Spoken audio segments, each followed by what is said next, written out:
Sebze meyve fiyatlarımızda yaklaşık 3 aydır rutin bir seyir devam etmektedir. 3 ay önce de yapmış olduğumuz açıklamalarda bu yıl itibariyle sebze fiyatlarında herhangi bir yükseliş beklemediğimizi, hasat mevsimine denk gelmesi, tarla ürünlerinin piyasaya çıkmış olmasından, maliyetlerin düşük olmasından dolayı ve rekoltenin de beklediğimiz oranlarda olmasından dolayı sebze fiyatlarında rutin bir seyrin devam edeceğini belirtmiştik. Tahminlerimize yanılmadık. Sebze fiyatları yaklaşık 3 aydır aynı şekilde devam ediyor. Bazı günler bazı çeşitlerde de suni bir yükseliş olurken diğer ürünlerde düşüşler gerçekleşiyor. Ortalamayı aldığımız zaman ortalama 3 aydır aşağı yukarı halkın rahatlıkla ürünleri evine götürüp sofrasında rahatlıkla yiyebileceği bir pozisyondadır sebze meyve fiyatları.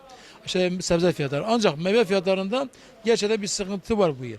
Meyve fiyatlarındaki sıkıntıyı da biz yine 3 ay önce belirtmiştik. 3 ay önce hava şartlarının olumsuzluğundan dolayı çiçek döneminde meyve ağaçlarının çiçekleri dökmesinden meyve hasadında beklediğimiz rekolte elde edilemedi.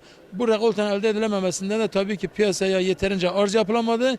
Arz talebi karşılamamasından dolayı da meyve fiyatlarında bir yükseliş olacağını 3 ay önce de belirtmiştik ve yine tahminlerimizde yanılmadık. Bu yıl meyve fiyatları diğer yıllara oranla gerçekten yaklaşık %100 bir oranda yüksek durumda. Vatandaşımız biraz sıkıntı yaşıyor meyve alırken. Bu seyrin de devam edeceği tahminlerimiz içerisindedir. Yine Ramazan ayının gelmesiyle birlikte ilk bir hafta içerisinde bazı ürünlerde suni yükselişler olsa da yine genel ortalamada normal seyir devam edecek diye düşünüyoruz. Mevsim şartları, tarla ürünleri şu anda piyasada. Urfa'nın kendi ürünleri artık piyasaya çıktı. Geçen haftadan bu yana Şanlıurfa isotunu artık pazarlıyoruz. Şanlıurfa'nın domatesi piyasaya çıktı. Şanlıurfa domatesini gönül rahatlıkla pazarlıyoruz. Halkımız bu ürünleri de sofrasına götürürken hiçbir sıkıntı yaşamıyor. Yani bunların hormondan uzak, buna ilaç kalıntısına uzak, gerçekten aroma olarak, tat olarak Şanlıurfa ürünleri Antalya'dan gelen ürünlerden kıyaslanamayacak derecede kaliteli bir durumda. Zaten piyasadaki fiyatlardan da bellidir. Şanlıurfa'nın kendi domatesi bugün Şanlıurfa sebze halinde 75 kuruşa alıcı bulurken Antalya'dan gelen domatese 50 kuruşa ancak alıcı bulabilmektedir. Yine Şanlıurfa'nın kendi salatalığı piyasada bugün 70-75 kuruşa alıcı bulabilirken domatesi 45-50 kuruşa, Antalya'dan gelen domatesi 45-50 kuruşa alıcı bulamamaktadır. Ama biz zaten yerli üretimi sürekli destekliyoruz. İnşallah yerli üretimin daha artmasıyla, bu tarlalarımızın berekete koşmasıyla biz tahmin ediyoruz ki bundan sonra hiçbir suni yükseliş de göremeyeceğiz. Halkımız daha gönül rahatlıkla ürünleri alıp sofrasına götürebilecektir.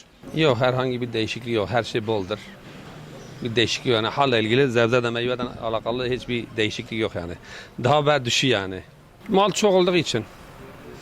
Yerli de çıkmış aynı zamanda. Yani onun için bir değişiklik yok yani. Fiyatlar bu gidişte daha da düşer yani. Şu anda bir artış yok ama Ramazan'da bir artış olabilir yani. Şu anki görüntü öyle yani. Mesela bugün biraz farklı diğer günlere göre. Yani bir yükselme olacak gibi görünüyor. Nedeni şu an mal çok geliyor. Yani beklediğimizden daha çok geliyor. Ramazan'da bunu kısıtlayacaklar. Büyük ihtimalle az getirecekler. Bu fiyata da yansıyacak. Şu an kendileri de bu işten zarar ettikleri için bu sefer geri adım atıyorlar. Yani hattından fazla mal şu an geliyor. Yani oruçta bunu değiştirecekler. Yani Ramazan'a yani fiyatı yükseltecekler. Şu an öyle görünüyor. Yani bugün mesela oruca 2 gün var ama biraz yükselme var gibi. Yani bunu da oruçta yansıyacak yani göreceksin. İnsanlar görecek bunu. Oruçta biraz fiyat yükselmesi olacak yani. Yani bu da mesleğin bir cilvesi, işte bu şekil yapıyorlar.